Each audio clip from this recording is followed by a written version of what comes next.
చెప్పబోయే సంఘటన కాకాసాహెబ్ దీక్షిత్ తన డైరీలో వ్రాసుకున్నారు. ఇది సాయిలీలా మాసపత్రికలో ప్రచురితమైంది. ఆ యొక్క సంఘటన ఈరోజు చూద్దాం. ఒక వ్యక్తి కొన్ని మాసాల పాటు ఉండడానికని షిరిడీ వచ్చాడు. రహస్యంగానైనా సరే సాయి మహారాజ్ ఫోటో ఒకటి తీయాలని అతని కోరిక.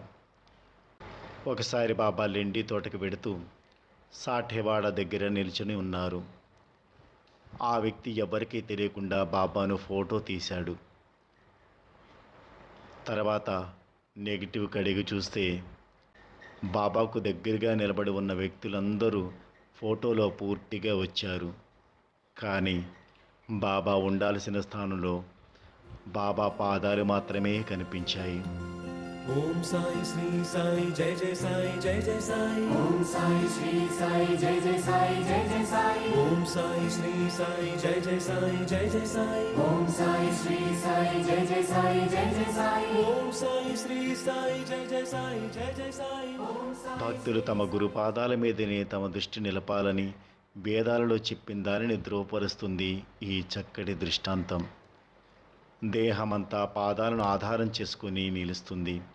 అంటే పాదాలు మొత్తం శరీరానికి ఆధారం, ప్రతీక అన్నమాట.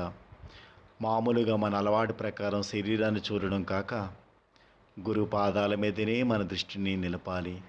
నీళ్లలో నిలబడి చేపలు పడుతున్న జాలరి కాళ్ళ దగ్గర ఉన్న చేపలు ఎట్లాగైతే వలలో చిక్కుకోవో అలాగే భగవంతుని పాదాలను ఆశ్రయించిన వారు మా యొక్క వలలో చిక్కుపడరు. బాబా కూడా ఈ విషయాన్ని మనకు సాయి సచ్చితను కూడా తెలియజేశారు. సాయినాథ్ మహారాజ్కి జై.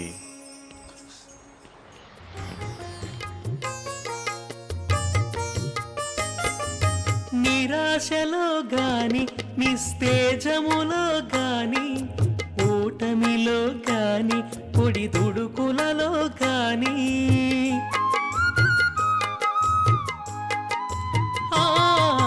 నిరాశలో గాని నిస్తేజములో గాని ఓటమిలో గాని పొడి దుడుకులలో గాని నీ నామమే మరువనురా ఓ సాయి. నీ పాదము